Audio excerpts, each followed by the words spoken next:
Muito bem-vindos, meus queridos irmãos e irmãs em Cristo e também meus queridos amigos que nos acompanham nessa transmissão diretamente da Estância Árvore da Vida, no estúdio do Instituto Vida para Todos. E nós, como sempre, hoje é um dia especial, é o dia do Senhor. E o dia em que nós comemoramos, em memória do Senhor, a sua morte, que com seu sangue derramado na cruz estabeleceu uma nova aliança, e nós somos ministros da nova aliança. Portanto, este é um dia especial. Lembrar novamente que vocês podem fazer as suas contribuições, as suas ofertas para missões no exterior, que nós vamos deixar aqui as contas para cada um de vocês. E com uma novidade hoje, nós vamos colocar QR Code para aqueles que podem facilitar alguns para fazerem as suas contribuições. E também a conta do SOS, aqueles que se comprometeram a fazer a sua contribuição mensal para nosso sustento, nosso suporte dos nossos obreiros no exterior. E também não se esqueçam de fazer as suas ofertas na sua igreja para a obra regional, Sócio do Evangelho, Programa Livro na Minha Mão, cuidar dos colportores, cuidar também dos ceapistas e de todos os irmãos que a lei depende do cuidado da igreja para suas necessidades diárias. Portanto, aproveitar esse dia, o dia do Senhor, vamos fazer as nossas ofertas, honrar com o Senhor, honrar o Senhor com nossos bens. Muito bem.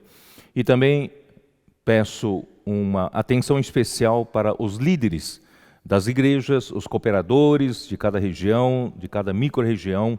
Cuida bem das suas igrejas, não deixe que a vida normal da igreja se interrompa. Mesmo nessa quarentena, nós podemos transformar toda essa situação negativa em bênção. Eu creio que já está sendo, em alguns aspectos, de grande bênção para as igrejas. Por exemplo, essas mensagens de sábado à noite e domingo de manhã estão sendo levadas para toda a terra. Todos podem acompanhar bem de perto o que o Senhor está falando hoje, a palavra profética que nos dá direção, que nos dá rumo na nossa vida, graças a Deus. E ontem eu fui muito tocado pelo que o irmão Esdras falou, embora, segundo ele, uma palavra simples, básica, todavia, nesse momento é uma palavra muito crucial. Ele falou da nossa reconciliação, nós praticarmos a nossa reconciliação não somente com Deus, e também com os homens, e especialmente com as pessoas com quem nós convivemos, e trazendo de volta aquela revelação que nós ganhamos quando estudamos o livro de Filipenses sobre o esplêncnon de Cristo. O esplêncnon de Cristo é um sentimento cheio de compaixão, tanto é que o verbo em grego compadecer-se, que Jesus se compadeceu quando veio aqui à terra, das pessoas que estavam como ovelhas aflitas e exaustas, como ovelhas sem pastor, e ele se compadeceu deles. Esse compadecer-se é splanchizomai, quer dizer, vem do esplêncnon, vem das entranhas. Portanto, eu gostei muito dessa palavra. Eu gostaria que nós aproveitássemos nesse momento de isolamento. Quem sabe o Senhor nos tirou da zona do conforto, nos colocou em numa zona muito especial, muito diferente as últimas dezenas de anos. Nós estávamos acostumados a um modo de vida e de repente tudo foi interrompido e nós passamos a ficarmos isolados com a família. E nessa hora, quem sabe nós não saibamos lidar com alguns problemas da família, principalmente no tocante ao relacionamento.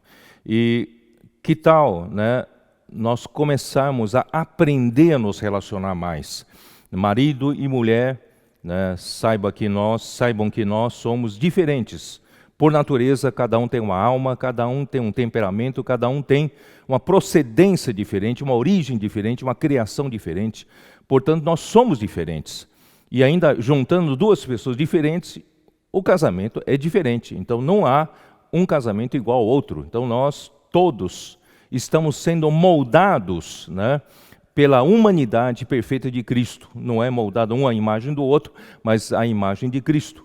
Portanto, vamos aproveitar nesse momento para, já que estamos mais tempo juntos, aproveitar esse tempo juntos para desenvolver um relacionamento que vai valer para a vida eterna, né? Não é apenas um relacionamento humano maravilhoso, mas que produza vida, produza edificação. Para isso, irmãos, é bom a gente exercitar empatia, colocar-se um no lugar do outro. O marido aprenda a deixar de lado suas opiniões, seus sentimentos, seu jeito de ser, né? Tente se colocar no lugar da esposa. E a esposa da mesma forma, né? Depois de anos e anos de convivência, vamos aprender também a ter empatia, como se você estivesse na pele do seu marido. Quer dizer, vamos juntos aprender com Cristo um relacionamento perfeito entre nós. Se nós tivermos dificuldades, não vamos insistir nessas dificuldades, vamos todos juntos ao Senhor, de joelhos, orarem ao Senhor. Certamente o Senhor vai nos dar, né, uma coisa perfeita, pelo menos esse isolamento poderá nos trazer frutos permanentes do nosso relacionamento, e não só, né, no relacionamento conjugal, mas também com toda a família. Para isso, o Instituto Vida para Todos está produzindo com uma série de testemunhos que é intitulado em Família Unida. São uma semana de vídeos de testemunhos, né, dos irmãos, de experiências como casal, experiência como família, né? Então, vamos aproveitar esse momento. Os pais nunca ficaram tanto tempo com os filhos, alguns estão tendo aulas online, e os pais às vezes não sabem como ajudar em várias matérias. Os pais não são necessariamente especialistas nessas tantas matérias e estão tendo tantas dificuldades, mas vamos aproveitar todo esse momento para nós praticarmos a compaixão, a empatia, para daí a família sair mais unidas, a família sair mais, né, edificada, tá bom? Então vamos aproveitar a palavra de ontem para nós já praticarmos na nossa família, na nossa convivência e também na convivência com os irmãos, apesar de não ser presencial, mas pelo videoconferências podemos, né, também praticar essa empatia, essa compaixão, cuidando de todos, que Deus possa, né, através desse momento de reflexão, sair uma construção melhor de famílias e também da vida da igreja. Deus abençoe a todos. Então vou continuar então a mensagem. Hoje seria a mensagem 38 e que tem por título Cristo e os Vencedores.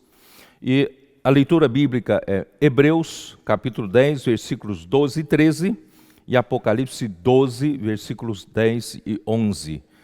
Nós estamos dentro daquele encargo em que nós começamos a estudar 2 Coríntios, os ministros da Nova Aliança, e nós percebemos que nós hoje estamos nos tempos finais no ministério de João.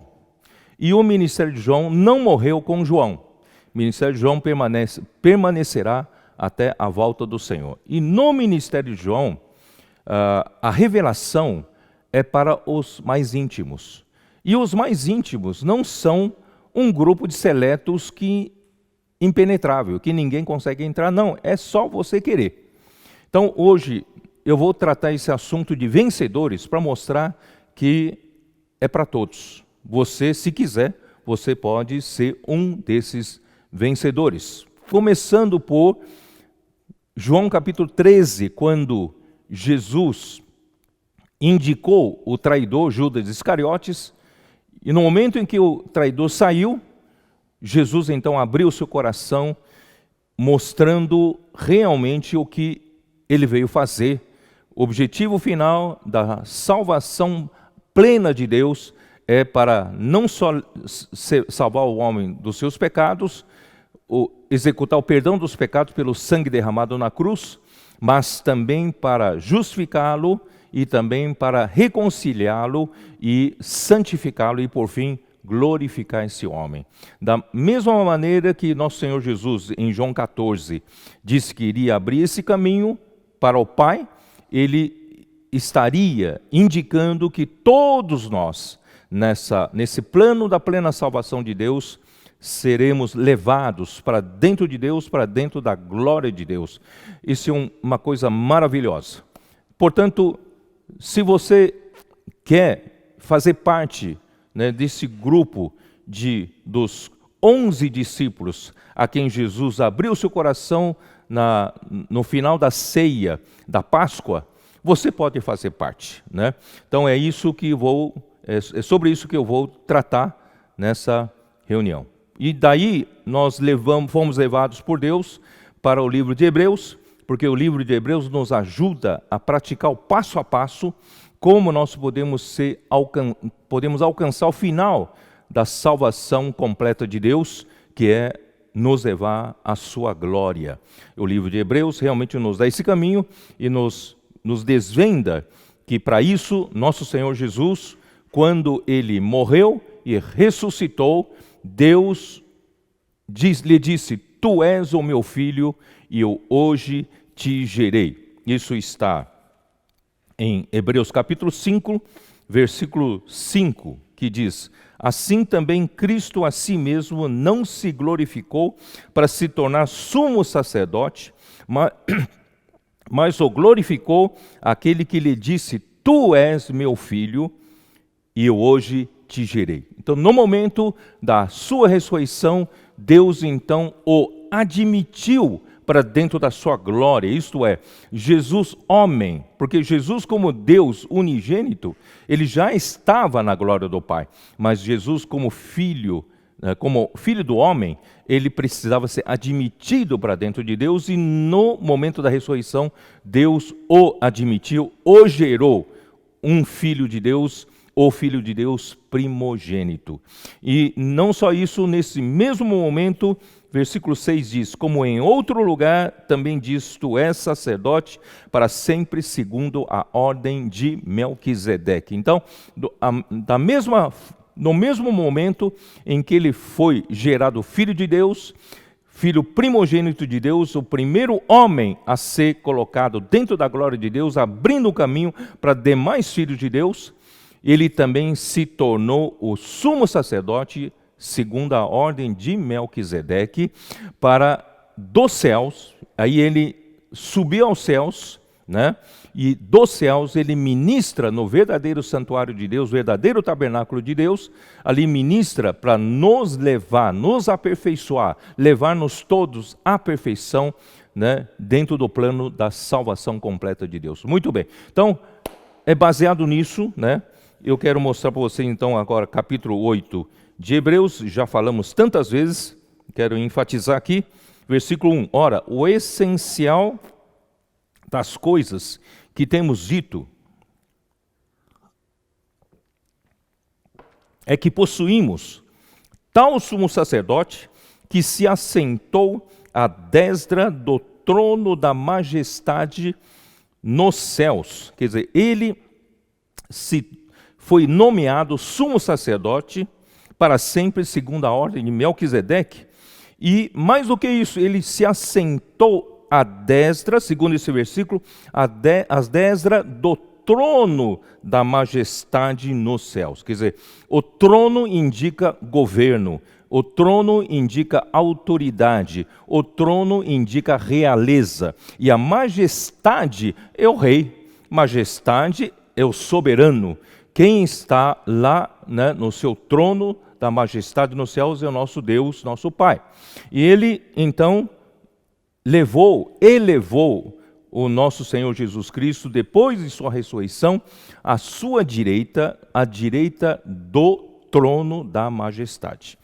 E capítulo 10 de Hebreus, versículos 12 e 13, Jesus, porém, tendo oferecido para sempre um único sacrifício pelos pecados, assentou-se à destra de Deus, aguardando daí em diante até que os seus inimigos sejam postos por estrado dos seus pés. Então, ele está sentado à direita de Deus, ele está aguardando hoje até que os seus inimigos sejam postos por estrado dos seus pés. Então, Jesus fez a sua parte, hoje ele encarrega a sua igreja sob comando de Deus, por meio do Espírito, que é o outro Consolador, o Espírito da verdade, e hoje orienta, dirige, faz a igreja fazer essa parte até que ele tenha todos os inimigos debaixo de seus pés. Aí então vamos para Lucas capítulo 19. Versículo 11. Lucas 19, versículo 11. Jesus então começa uma outra parábola. Ouvindo eles estas coisas, Jesus propôs uma parábola, visto estar perto de Jerusalém, e lhes parecer que o reino de Deus havia de manifestar-se imediatamente. Quer dizer, os discípulos não sabiam exatamente qual seria o plano de Deus. Eles achavam que Jesus, já que ele veio para assumir a realeza do reino dos céus, para se tornar o rei do reino dos céus, pelo fato de já estar no final do seu ministério aqui na terra, e eles estavam indo com Jesus para entrar à cidade de Jerusalém, eles pensavam então seria o momento de Jesus assumir o reino de Deus. O reino de Deus iria imediatamente manifestar-se com a entrada de Jesus para Jerusalém. Versículo 12. Então Jesus disse, certo homem nobre partiu para uma terra distante com o fim de tomar posse de um reino e voltar. Quer dizer, Jesus não iria ainda fazer se manifestar o reino de Deus quando fosse entrar naquele momento para Jerusalém. Ele ainda precisava ir para uma terra distante. Esse certo homem nobre indica o próprio Senhor Jesus. O nosso Senhor Jesus precisava ainda partir. A sua partida seria por meio de sua morte, E ele iria partir, ele iria aguardar até que chegasse o momento da posse do seu reino. Então esse é o nosso Senhor Jesus. Portanto, Hebreus 10, 12 e 13 nós já lemos, vamos ler primeira epístola de Pedro, 1 Pedro 3, 22.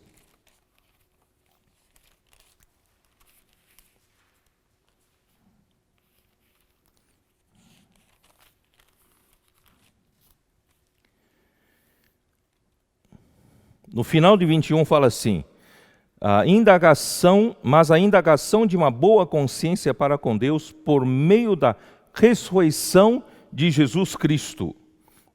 A ressurreição, a ida do Senhor Jesus foi por meio da morte e ressurreição, o qual depois de ir para o céu, está à destra de Deus, ficando-lhe subordinados anjos e potestades e poderes. Quando ele morreu, quando Jesus ressuscitou, Deus então o alçou às regiões celestiais, acima, isso está em Efésios, não foi? Nós já lemos várias vezes, Efésios 1, vamos lá, vale a pena a gente se basear na palavra de Deus. Efésios 1, versículo 20, o qual exerceu ele em Cristo, ressuscitando-o dentre os mortos, fazendo-o sentar à sua direita nos lugares celestiais. Então essa é a ida do nosso rei. Acima, ele já está, acima de todo principado e potestade e poder e domínio e de todo nome que se possa referir, não só no presente século, mas também no vindouro. Então, ele já tem todas as condições de assumir sua autoridade soberana absoluta, né? Então, só que ele precisa agora da igreja para executar isso. Versículo 22, e pôs todas as coisas debaixo dos pés. Jesus já tem todas as coisas debaixo dos seus pés.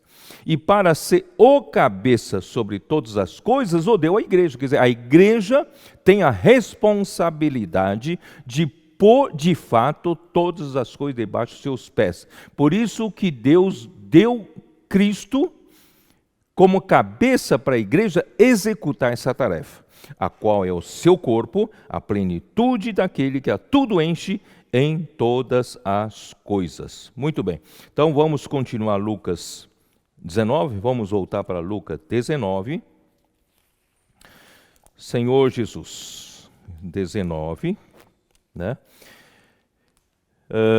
Versículo 12, vou ler de novo. Então disse certo homem nobre, partiu para uma terra distante com o fim de tomar posse de um reino e voltar. Jesus quer voltar, ele só vai voltar quando as coisas estiverem debaixo dos seus pés. Chamou 10 servos seus, confiou-lhes 10 minas e disse-lhes, negociai até que eu volte. Aqui tem uma diferença da parábola dos talentos de Mateus 24, e aqui ele distribuiu, né, igualmente 10 minas para os 10 servos.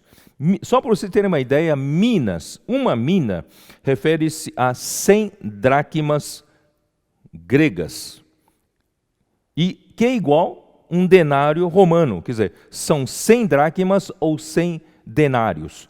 E um denário é salário de um dia de um trabalhador braçal ou de um soldado romano. Então, um dia de salário é um dracma ou um denário. E são 10 minas que cada um recebeu, então cada um recebeu o equivalente a 1000 dracmas, quer dizer, 1000 dias, salário de 1000 dias de trabalho. Quer dizer, são pouco menos de 3 anos de salário. Esse dinheiro foi dado como capital para cada um desses 10 servos. E, portanto, um pouco diferente lá de Mateus 24, onde cada um recebeu 1 talento, 5 talentos, né, 2 talentos e 1 talento. E cada talento já é quase que 35 quilos de prata, né, e 1 talento de prata equivale a 60 minas. Portanto, são cada um, né, 1 talento equivale a 6.000 denários. Portanto, são 35 1 talento, então só multiplicar 35 por 6.000. Então, é muito mais do que essa quantidade que foi dada aqui. Então, aqui tem outro objetivo. Muito bem. Então, versículo 14, mas os seus concidadãos o odiavam e enviaram após ele uma embaixada dizendo, não queremos que este reine sobre nós. Então, os judeus, a nação judia, né, a nação de Israel, naquele tempo não aceitaram a Jesus, rejeitaram a Jesus, não queriam que esse reinasse sobre eles. Então, versículo 15, quando ele voltou, depois de haver tomado posse do reino, mandou chamar os servos a quem dera o dinheiro, a fim de saber que negócio cada um teria conseguido. Portanto, irmãos, nós queremos ser esses servos fiéis, que receberam esse capital que o Senhor nos deu, igualmente a cada um, e nós queremos ser fiéis no reino, porque o que Ele quer é que nós sejamos fiéis naquele pouco que o Senhor entregou para cada um. Então aqui, ele disse, Senhor, a tua mina rendeu 5, versículo 18. Versículo 19, este disse, terás autoridade sobre 5 cidades. Então, quem, né, lucrou com uma, é isso, né? Com Tem um que falou, a tua mina rendeu 5. Então, ele vai dar autoridade sobre 5 cidades. Outro disse, a tua mina... primeiro a tua mina rendeu 10. Então, terás autoridade sobre 10 cidades, outros 5 cidades. Mas tem um que disse, eu sei que eu tive medo de ti, né? E a tua mina eu guardei embrulhada no lenço. E estou devolvendo o que era seu. Quer dizer, não fez nada com as 10 minas que o Senhor entregou. Então o Senhor disse o seguinte, o Senhor falou assim, tirai-lhe a mina e dai-a ao que tem as 10. Eles responderam, Senhor, ele já tem 10, pois eu vos declaro a todo o que tem, dar-se-lhes-á, mas ao que não tem, o que tem lhe será tirado. Quando, porém, a esses meus inimigos que não quiseram que eu reinasse sobre eles, trazei-os aqui e executai-os na minha presença. Então, o Senhor, ele voltará como rei, né, para julgar as nações. E vamos ver Apocalipse 2, versículo 26 e 27. Apocalipse 2.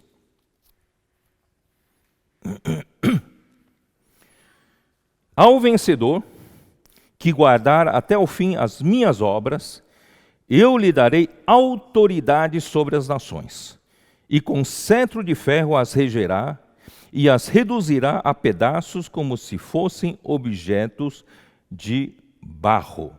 Portanto, irmãos, se nós formos fiéis àquele pouco que o Senhor nos deu, e o Senhor vai nos constituir reis para governar sobre as nações. Portanto, esse é o princípio de vencedores.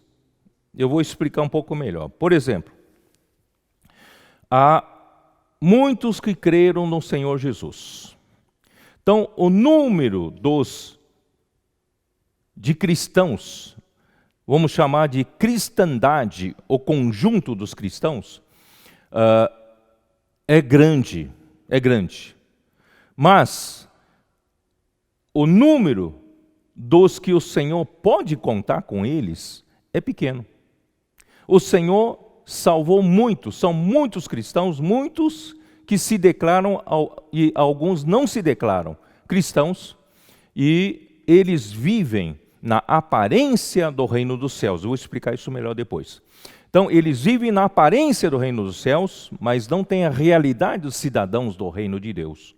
Portanto, são poucos os que realmente dedicam a negociar aquilo que Deus deu para ele, para que Deus possa considerá-los vencedores e reinar sobre tantas cidades.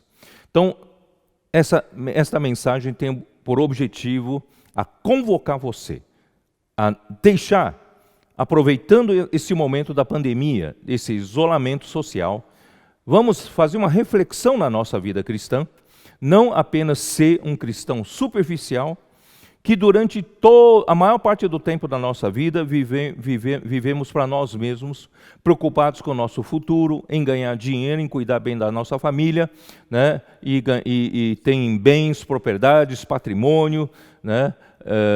E não estão muito preocupados com, né, o reino de Deus.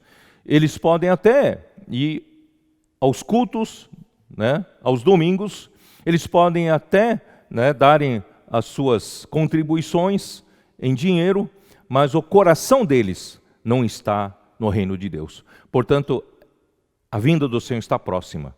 Está no momento de você aproveitar esse momento de isolamento social, fazer um pouco de reflexão. Que adianta o homem ganhar o mundo inteiro e depois perder a sua alma, perder a sua vida da alma, perder a sua salvação da alma. Portanto, vamos ser prudentes. E vamos também ver duas parábolas que vocês estão muito familiarizados. Mateus 20. Mateus 20. Versículo 1 fala, porque o reino dos céus é semelhante a um dono de casa que saiu de madrugada e para assalariar trabalhadores para a sua vinha. E, tendo ajustado com os trabalhadores a 1 denário por dia, mandou-os para a vinha. 1 denário é igual a 1 dracma, tá? 1 denário é romano, dracma é grega. Então, o reino dos céus, aqui se refere a reino dos céus. Então, uma rápida explicação. Que diferença tem o reino dos céus com o reino de Deus? Em todos os 4 evangelhos, somente o evangelho de Mateus fala do reino dos céus.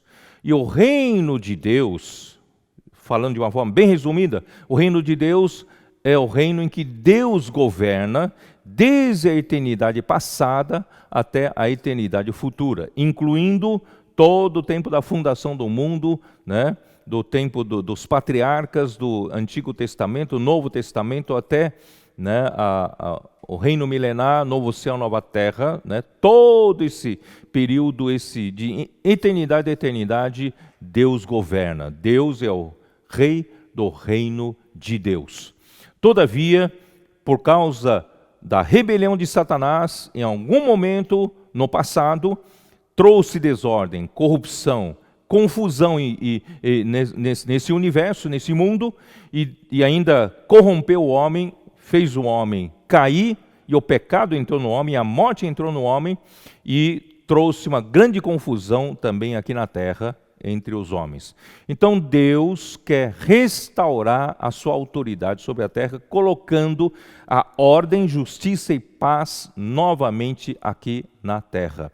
Portanto, Deus então enviou o rei do reino dos céus, que o seu filho, que ele planejou que todas as coisas fossem criadas por meio dele e para ele. Ele seria o herdeiro de todas as coisas. Portanto, Deus assim planejou e ele veio aqui na terra, nasceu como um homem, venceu como homem, morreu na cruz, ressuscitou. Então, durante esse tempo todo, começa ao período do reino dos céus. Quer dizer, o reino dos céus visa a lutar para reaver o reino de Deus. O reino aqui na terra para Deus. O reino de Deus existe. Reconheça você ou não, existe de eternidade a eternidade. Mas aqui na terra há uma confusão. Portanto, o rei do reino dos céus veio aqui na terra estabelecer. Então, durante toda a era da graça, durante toda a era da igreja em que nós estamos, e mais a próxima era, que é a era do reino milenar, essas duas eras compreende em reaver o reino aqui da terra para Deus. Portanto, nesse período, a Bíblia chama de reino dos céus. Então, o reino dos céus tem a sua aparência, muitos então creem em Jesus, tem uma multidão de crentes, né? Desde os séculos passados até os séculos vindouros, não sei quanto tempo vai durar, mas todo esse tempo Deus tem salvo muitas pessoas. Todavia, todos eles fazem parte da aparência do reino que está descrita em Mateus 13. A aparência do reino. Todavia, Deus quer que o seu povo viva na realidade do reino dos céus, que esse padrão do reino dos céus está descrito em Mateus 5, 6 e 7. Então, o povo do reino de Deus deveria viver nessa realidade. Todavia, muitos foram chamados para ganhar salvação eterna, mas poucos são os que de fato vivem a realidade do reino dos céus. Então, esses poucos Deus chama de escolhidos, né? Então, muitos são chamados, poucos são os escolhidos. Você, a qualquer momento, você pode, né, fazer uma reflexão na sua vida e fazer parte desses escolhidos. A escolha, a eleição, de um lado, depende de Deus, depende, né, da predestinação de Deus, depende da escolha de Deus, mas, por outro lado, também está conjugada, a predestinação de Deus está conjugada com a presciência de Deus. Então, Deus, ele está fora do tempo, ele está na eternidade. Ele já conheceu toda a sua vida, já conheceu o seu passado e conheceu o seu futuro. Então Deus, ele baseado na sua presciência, ele escolhe. Portanto, enquanto você estiver vivo, você ainda tem oportunidade de fazer parte desse conjunto menor dos escolhidos. Muitos são chamados, mas poucos escolhidos. Basta você hoje, a partir de hoje, se consagrar ao Senhor, se consagrar para fazer a sua vontade, deixar tudo como os 12 discípulos deixaram, não precisa ser literalmente, mas deixar, né, realmente como segundo plano e buscar o reino de Deus, né? Então, capítulo 20, Deus então chama, né, um dono de casa, saiu de madrugada para assalariar trabalhadores para sua vinha. Essa vinha representa o reino dos céus. O reino dos céus visa produzir, né, o reino de Deus, para devolver, né, aqui na terra, né, Deus governando, exercendo sua autoridade. Portanto, ele ajustou com os trabalhadores 1 denário por dia, começou o dia às 6 horas da manhã a chamar os trabalhadores. Deus então chamou os primeiros trabalhadores, os primeiros apóstolos, os primeiros discípulos, começaram a trabalhar e até chamou novamente de 3 em 3 horas, às 9 horas da manhã, ele chamou o segundo grupo e às 12 horas, meio-dia, ele chamou mais um grupo, às 3 horas da tarde chamou mais um grupo e deveria então de 3 em 3 horas, de 3 terminaria a jornada às 6 da tarde. Mas ele, surpreendentemente, chamou os trabalhadores de última hora, às 5 horas da tarde, só restava 1 hora para terminar o dia, ele chamou esses trabalhadores. Esses trabalhadores de última hora vão encerrar esta era. Eu creio que nós estamos nesse momento de última hora, porque às 6 horas o Senhor virá e Ele vai ajustar as contas com cada um desses trabalhadores. Então nós somos trabalhadores que lutamos pelo reino de Deus, pelo reino dos céus, né? E nós receberemos o nosso galardão pelo que nós fizemos hoje. Por isso que, quando chega no versículo 16, ele fala, assim, os últimos serão primeiros e os primeiros serão os últimos, porque muitos são chamados, mas poucos escolhidos. Seja você também esses poucos escolhidos. Você não vai se arrepender. Aproveite esse momento de reflexão, nesse momento que você deu uma parada na sua vida, escolha seguir o Senhor e fazer a sua vontade. Mateus 22, uma outra parábola, capítulo 22, versículo 1, diz: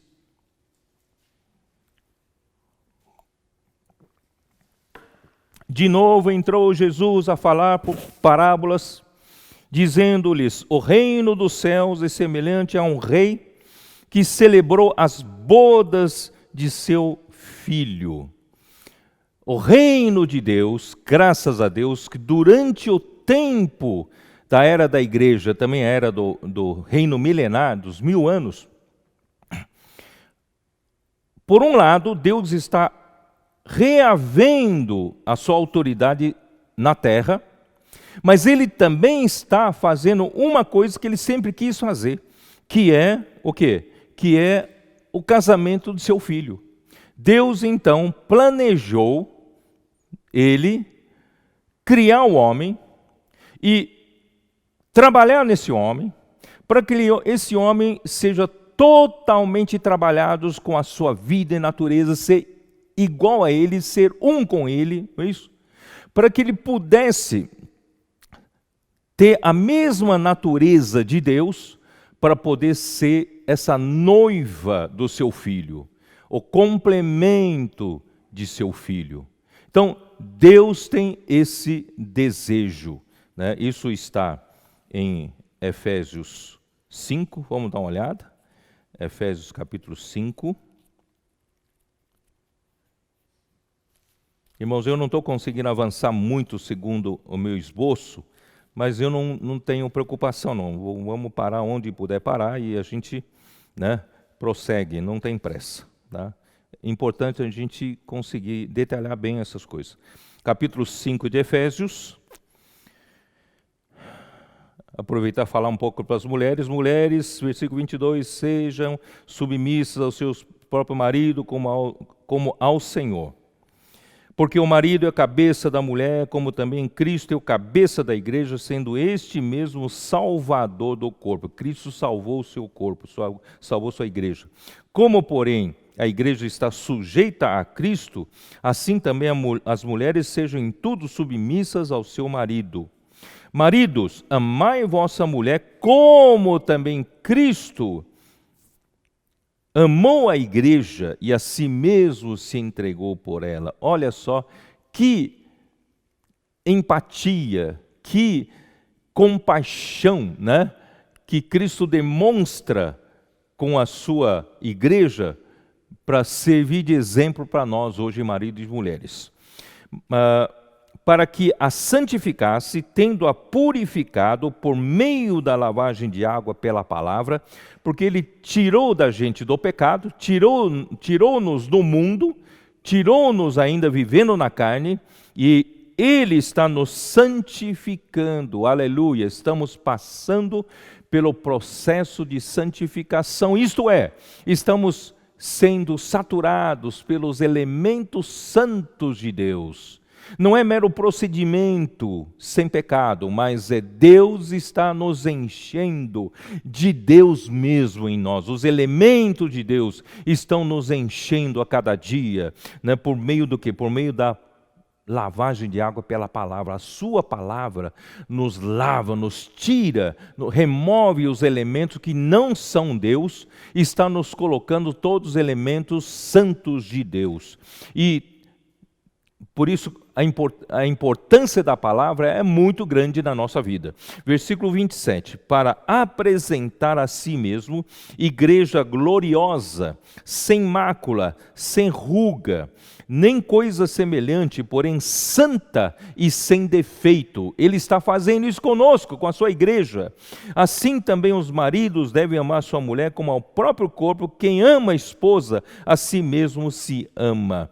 Porque ninguém jamais odiou sua própria carne, antes a alimenta e dela cuida, como também Cristo o faz com a igreja, porque somos membros do seu corpo. Eis porque deixará o homem a seu pai e a sua mãe, e se unirá à sua mulher, e se tornarão os dois uma só carne. Grande é este mistério, mas eu me refiro a Cristo e à igreja. Muito bem. Então, esse é o desejo do nosso Senhor Jesus para isso. O que você, então, tem que fazer? Primeira coisa, fazer como os discípulos fizeram. Em Mateus 19 ainda, voltando lá para Mateus 19, versículo 27. O que você tem que fazer para fazer parte, então, desses escolhidos, a quem Deus está revelando, a quem Deus conta, para encerrar essa era como trabalhador de última hora na sua vinha, no reino dos céus. Então, primeiro segredo, para você ser um desses vencedores. Versículo 27. Então lhe falou Pedro, eis que nós tudo deixamos e te seguimos, que será, pois, de nós? Jesus lhes respondeu, em verdade vos digo que vós, os que me seguistes, quando na regeneração o Filho do Homem se assentar no trono da sua glória, também vos assentareis em 12 tronos para julgar as 12 tribos de Israel. Então, os 12 discípulos, os 12 apóstolos têm um lugar especial, porque eles foram os primeiros que seguiram o Senhor incondicionalmente. Quando o Senhor Jesus passou pelo barco de Pedro e André, chamou-os, eles seguiram imediatamente o Senhor Jesus, deixando o seu barco, suas redes, o seu negócio de pesca. E quando chegaram também junto ao barco de Tiago e João, que estavam com seu pai, consertando as redes no barco, ele chamou-os e eles também seguiram imediatamente, deixando o seu barco, suas redes, o seu pai, né? Então isso mostra essa prontidão, essa presteza em seguir o Senhor. Você pode fazê-lo hoje também, né? E esses 12, então, terão um lugar muito especial na economia de Deus.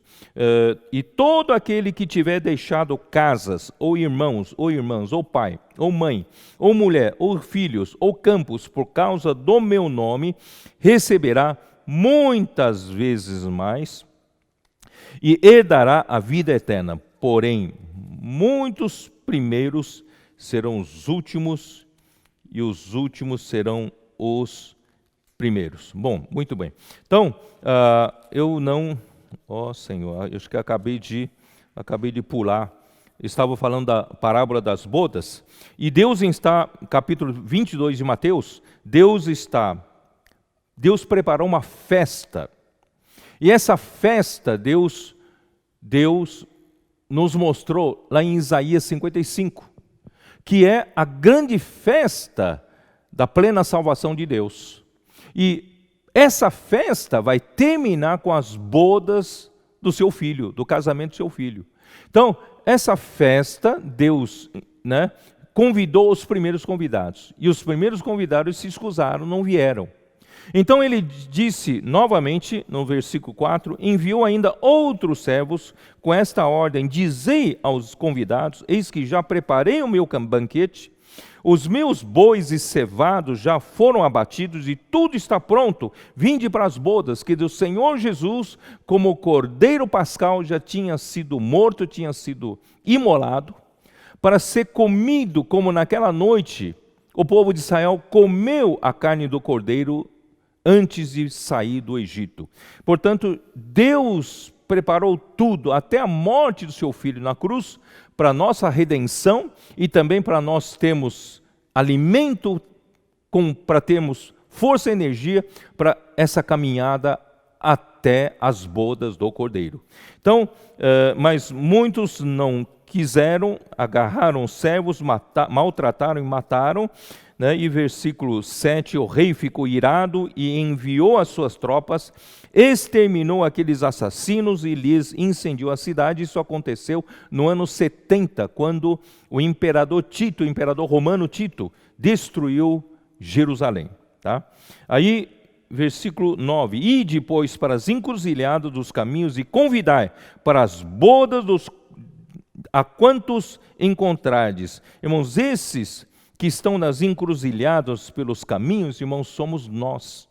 Não tínhamos nada que ver com os primeiros convidados e nós acabamos tendo a oportunidade de sermos convidados para as bodas do Cordeiro. Então, o banquete da salvação é para culminar, para terminar nas bodas do seu filho, do casamento do filho do rei. Então, de repente, o rei então entrou nesse banquete da festa nupcial, E entrando, versículo 11, entrando, porém, o rei para ver os que estavam à mesa, notou ali um homem que não trazia veste nupcial e perguntou-lhe: amigo, como entraste aqui sem veste nupcial? Ele emudeceu. E perguntou-lhe, então ordenou o rei aos serventes: amarrai-o de pés e mãos e lançai-o para fora nas trevas, ali haverá choro e ranger de dentes, porque muitos são chamados, mas poucos escolhidos. Então, essa veste nupcial é a veste da justiça que os vencedores terão, porque eles viveram o tempo todo segundo o quê? Seguindo, o Senhor, seguindo o rei, e eles então venceram, e eles tiveram uma veste da justiça. Essa veste da justiça refere-se em Salmo 45, versículo 13, diz o seguinte: toda vestidura é a filha do rei no interior do palácio. A sua vestidura é recamada de ouro. Essa primeira veste, ela é recamada de ouro. Essa primeira veste é para tirar uma moça da rua, do mundo, para introduzi-la no palácio. Quer dizer, Deus, Ele nos tirou de cada um de nós, de onde nós estávamos no mundo, Ele nos chamou, Ele nos salvou, e Ele então nos deu a primeira veste, a veste da justiça de Cristo. Cristo a justiça de Cristo se tornou a nossa veste para nos proporcionar a entrar no palácio de Deus, que é a sua igreja. Hoje nós estamos na igreja de Deus com uma veste de justiça que Cristo morreu por nós e vestiu-nos com a sua justiça. Hoje estamos vivendo no palácio. Só que não pense que viver no palácio você já deve se contentar. Não. A sua vida no palácio visa preparar você para o casamento com o rei. E para você ser preparado como essa princesa, essa moça que está sendo embelezada e preparada para o dia do casamento, para as bodas do filho do rei, irmãos, nós precisamos ter uma segunda veste. Está no versículo 14. Em roupagens bordadas conduzem-na perante o rei, as virgens, suas companheiras que a seguem, serão trazidas à tua presença. Quer dizer, se nós queremos ser um dia conduzidos perante o rei, para as núpcias com o rei, nós precisamos ter essa segunda veste. Essa segunda veste é a veste nupcial, que naquele banquete, aquele homem estava sem a veste nupcial. Não tinha a segunda veste, só tinha a primeira veste. Irmãos, a primeira veste não te qualifica a entrar nas bodas do Cordeiro, que será durante o reino milenar. Durante todo o milênio será a festa das bodas do Filho do Rei. Portanto, se você quer ser um desses vencedores, precisa dessa roupagem bordada. Que significa roupagem bordada? Significa que você sofre com Cristo.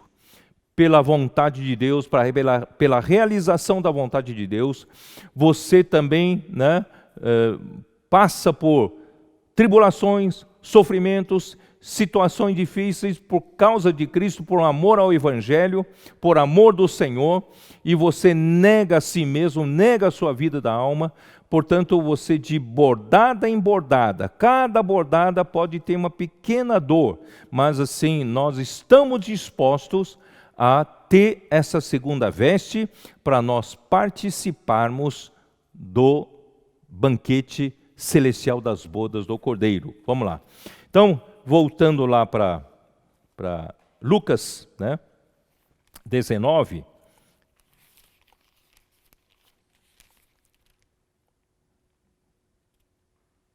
Não, onde estou? Não, perdão. Mateus 22, Me confundi um pouco aqui.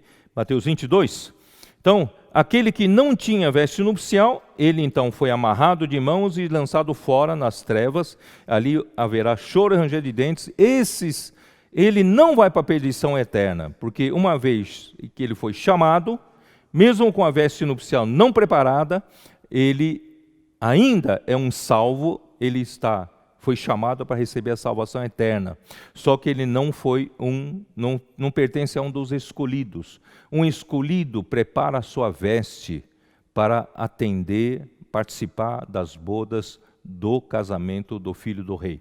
Portanto, irmãos, eu e você, por isso o versículo 14 fala, muitos são chamados, mas poucos escolhidos. Então, quero convidar você novamente para ser um desses poucos escolhidos. Muito bem. E eu confesso a vocês que não cheguei nem a um terço daquilo que eu preparei, mas eu vou hoje procurar terminar mais cedo para dar tempo, para alguns me pediram mais tempo para ainda compartilhar entre os irmãos. Eu vou dar esse tempo maior para vocês, tá? E se não for suficiente esse tempo, vocês podem usar tempo à tarde ou à noite. Marque uma videoconferência para ruminar melhor toda essa mensagem. Eu não vou conseguir terminar minha mensagem, não tem problema, vamos devagar, não tem problema. Eu terminei a mensagem passada em dizer que Deus preparou seu filho como sacerdote, e para esse sacerdócio extraordinário, segundo a ordem de Melquisedeque, está cuidando do seu povo, está amadurecendo o seu povo, está fazendo o seu povo, pouco a pouco, entender a economia de Deus, entender o plano de Deus, o que Ele quer, e preparar a sua igreja para ser uma igreja forte, saudável, pelo menos essa igreja representada pela sua parte mais forte, representada pelos vencedores, pelos que o Senhor está trabalhando, e eu acredito que você faça parte de um desses.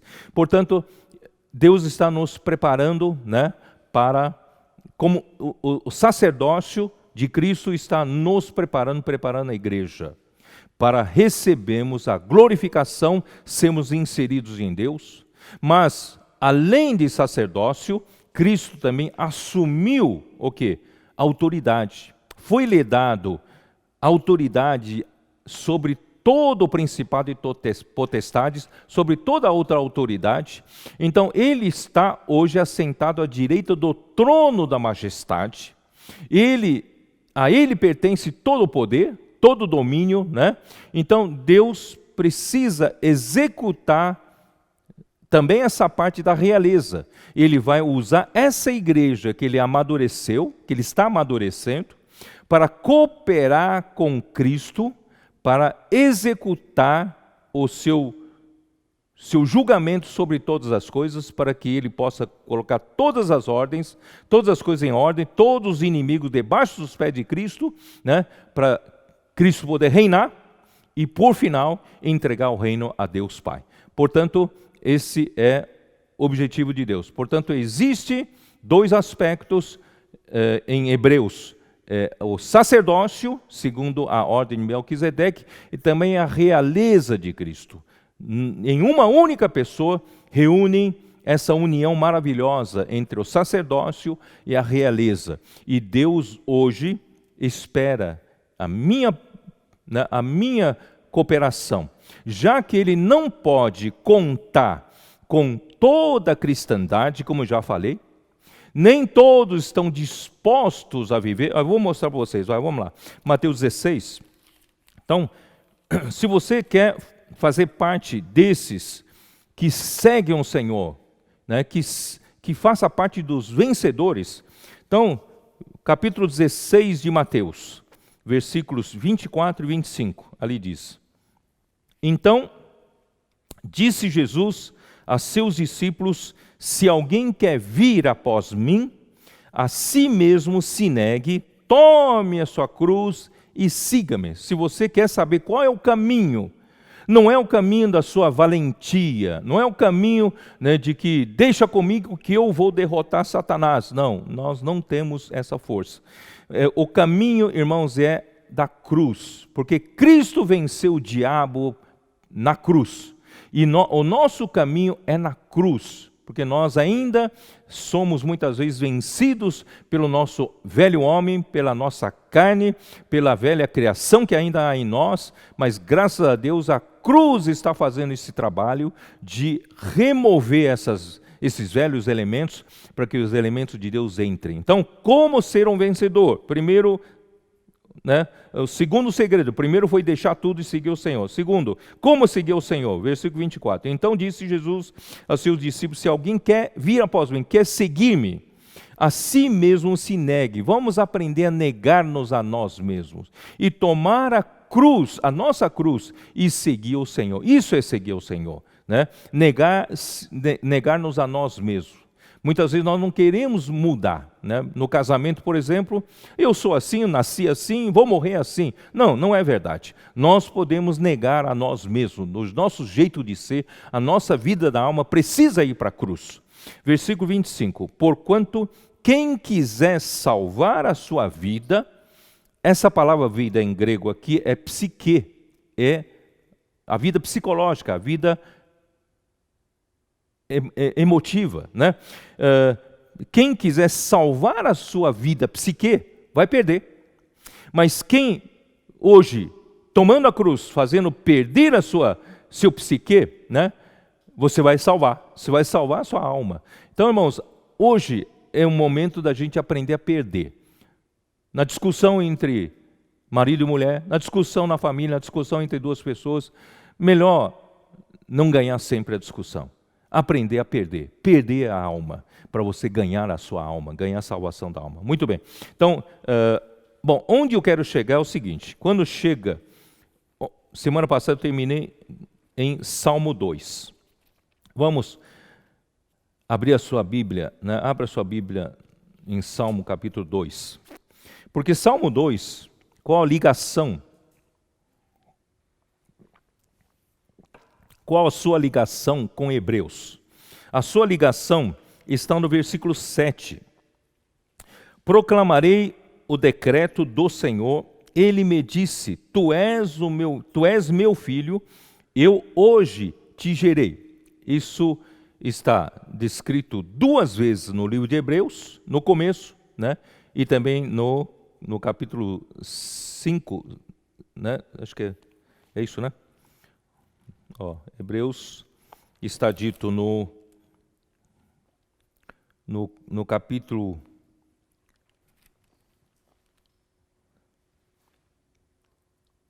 1, versículo 5, né? Pois a qual dos anjos disse jamais, tu és o meu filho e hoje te gerei, né? E também no capítulo 5, versículo 5, tu és o meu filho, eu hoje te gerei. Então, só em Hebreus foram citadas 2 vezes essa questão de ter sido gerado na sua ressurreição, Jesus Cristo como, né, o Filho primogênito de Deus como homem. E Deus, então, na sua ressurreição, né, ele também fez outra coisa, não só o seu sacerdócio, mas também para executar o seu juízo, né, o seu julgamento sobre todas as coisas negativas. Então, o capítulo 2 de Salmos, ele começa assim, porque se enfurecem os gentios, e os povos imaginam coisas vãs, os reis da terra se levantam, e os príncipes conspiram contra o Senhor, contra o seu ungido, né, dizendo, rompamos os seus laços, e sacudamos de nós as suas algemas. Quer dizer, Satanás, como o príncipe desse mundo, ele tem à sua disposição todas as forças espirituais do mal, que são as autoridades, né, dos poderes do céu, e dominam sobre as forças demoníacas aqui na terra, e ele hoje já governa este mundo, ele está presente, né, em toda a sociedade humana, né, seja na política, na economia, já falamos sobre isso, na economia, na cultura, não é isso? Até mesmo, às vezes, na educação, então, nos costumes dos povos, quer dizer, tudo isso já está infiltrado. E qual é o objetivo final disso?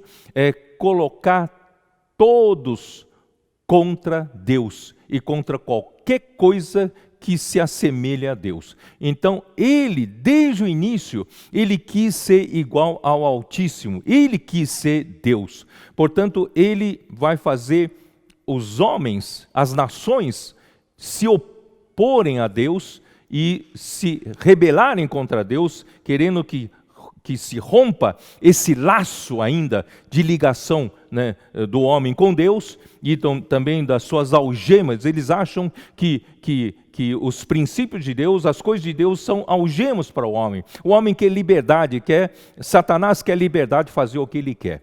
Mas, irmãos, Deus vai executar esse juízo. E como ele vai executar esse juízo, está no versículo 6. Eu, porém, constituí o meu rei sobre o meu santo monte Sião. Aí que vem a questão de ele, né? Tu és o meu filho e hoje te gerei. Então, para executar esse juízo, para Deus reaver autoridade de volta para si mesmo, Deus constituiu também na ressurreição de Jesus Cristo, rei sobre o santo monte Sião. É isso que eu não consegui explicar na semana passada. Então, Deus hoje, ele constituiu Jesus, seu Filho, através da morte e ressurreição, ele o glorificou, ele se tornou sumo sacerdote para sempre, segundo a ordem de Melquisedeque, mas ele também foi constituído daí, rei sobre Sião, o rei sobre o seu santo monte Sião. É isso que eu queria explicar um pouco melhor para vocês. O que significa Sião? Sião, na verdade, é uma parte de Jerusalém. Jerusalém engloba, eu vou usar essa analogia, Jerusalém engloba todos os filhos de Deus, todo o povo de Deus. Jerusalém engloba no Novo Testamento toda a cristandade. Estou falando de Jerusalém celestial, espiritual. Engloba toda a cristandade, todos os filhos de Deus genuinamente regenerados pelo Espírito Santo. Muito bem, mas Deus quer fazer Cristo vencer essa batalha em Sião. E que é Sião? Sião representa os vencedores da igreja. Jerusalém representa toda a igreja. E o Sião representa a parte forte que luta pelo reino de Deus. Então, você e eu, nós fazemos parte da igreja, nós fazemos parte dos chamados, mas Deus precisa de escolhidos, Deus precisa dos que estejam do seu lado em Sião para lutar contra as autoridades das trevas. E eu vou mostrar para você como veio Sião, segundo Samuel, segundo livro de Samuel, capítulo 5, versículo 4. Quando o rei Davi, vocês sabem que o rei Davi representa a realeza de Cristo. Quando o rei Davi, ele começou a reinar, ele reinou sobre Judá, a tribo de Judá. E ele começou a reinar em Hebrom, sobre Judá. Mas chegou um determinado momento que todas as demais tribos de Israel vieram até ele, pediram para que ele fosse rei sobre todo Israel. Então ele deixou Hebrom para reinar sobre todo Israel, onde? Em Jerusalém. Mas Jerusalém naquele tempo era ocupada pelos jebuseus. Era um povo forte. E nesse lugar, Jerusalém, era muito difícil se conquistar, porque era um lugar alto, montes, e havia uma fortaleza dos jebuseus. E essa fortaleza era chamada Fortaleza de Sião. E Davi, para reinar sobre todo Israel, ele conquistou Jerusalém porque conquistou a fortaleza de Sião. Vamos ler aqui. Versículo 4 diz assim, segundo Samuel 5,4. Da idade de 30 anos era Davi quando começou a reinar, e reinou 40 anos em Hebrom. Reinou sobre Judá 7 anos e 6 meses, e em Jerusalém reinou 33 anos sobre todo Israel e Judá. Então ele tinha que reinar em Jerusalém. Então, versículo 6, então ele tinha que conquistar Jerusalém.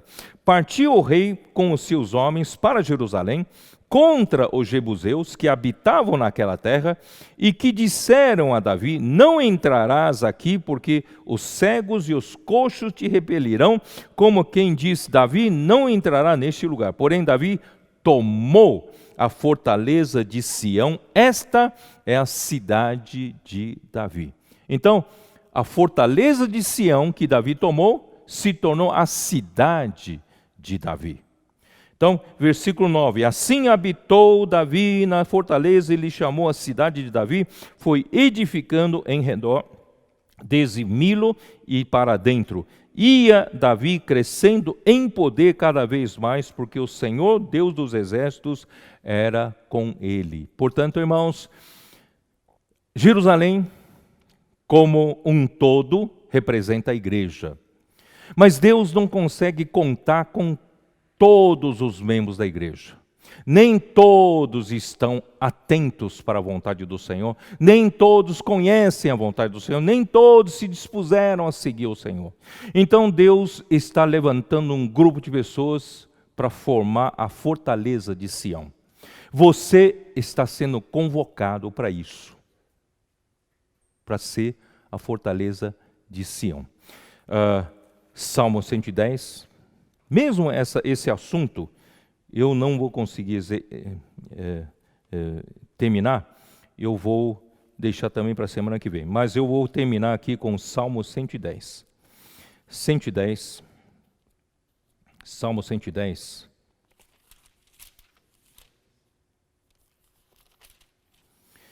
Versículo 1. Disse o Senhor ao meu Senhor, assenta-te à minha direita, até que eu ponha os teus inimigos debaixo dos teus pés. Então Deus vai fazer isso com a ajuda da igreja. Como?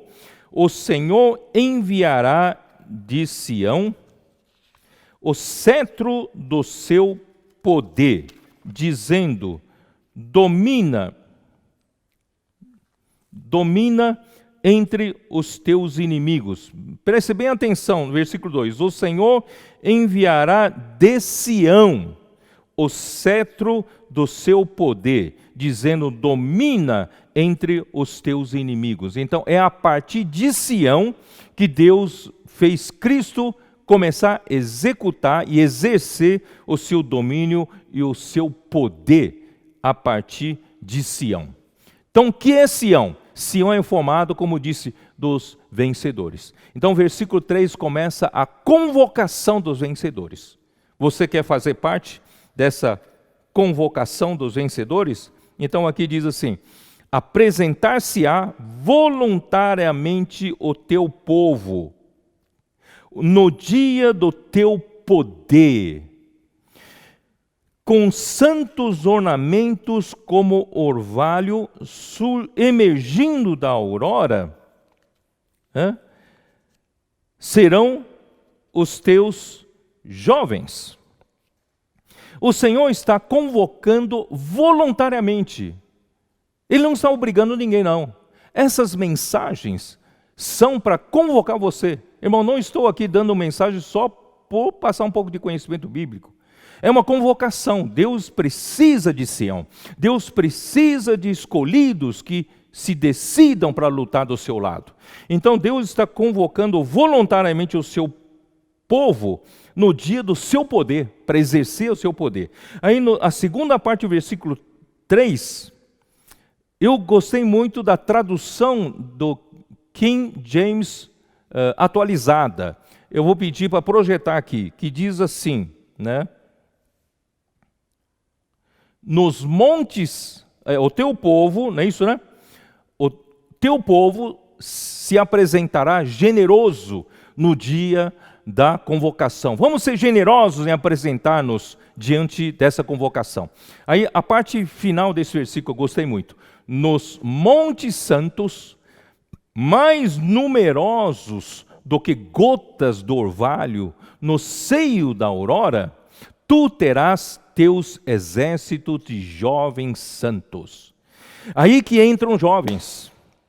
Eu queria convocar vocês, jovens todos, em lugar de a gente ser ainda aquele jovem desapercebido, né, o mundo ainda nos atraia tanto, ficamos distraídos com tantas coisas. Vamos perceber que esse é o momento de vocês, é o momento dos jovens. Vamos formar um exército, os exércitos de jovens, né? Nesse momento da convocação. Ainda tem tempo. O Senhor virá pronto. E o Senhor precisa de você. Então vamos hoje, de um lado, deixamos tudo para seguir o Senhor. Em segundo lugar, nós que vamos após o Senhor, negamos a nós mesmos, tomamos a nossa cruz para seguir o Senhor. Não lutamos para preservar a nossa vida da alma, nós lutamos, irmão, para perder a nossa alma para seguir o Senhor. A vontade do Senhor deve prevalecer. E nós o vencemos pela palavra. É a palavra profética, é a palavra que o Senhor está nos dando. Ontem à noite foi uma palavra muito boa, muito forte para fazer de você um vencedor. E hoje de manhã está dando uma direção para você poder fazer parte, né, desse exército convocado nessa mensagem.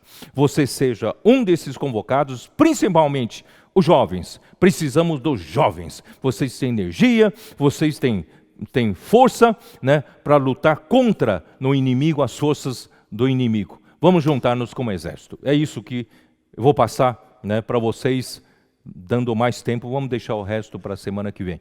O Senhor abençoe todos vocês. Ó Senhor Jesus, eu quero pedir em oração, Senhor abençoe, Senhor, todos que estão nos ouvindo, todos que estão nos assistindo. Senhor, possa fazer de cada um desses, Senhor, um que faça parte desse exército em Sião.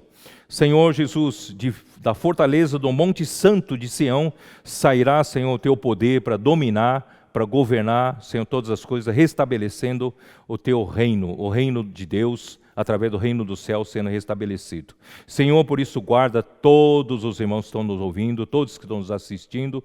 Senhor, possa fazer de cada um, Senhor, um desses convocados de uma forma generosa, nos entregando para o Senhor, para viver pela realeza, pelo restabelecimento da autoridade de Deus aqui na terra. Ó Senhor Jesus, nós preferimos abandonar nós mesmos, não amamos a nossa vida da alma, amamos, Senhor, sim, a Tua vontade, seja feita na nossa vida.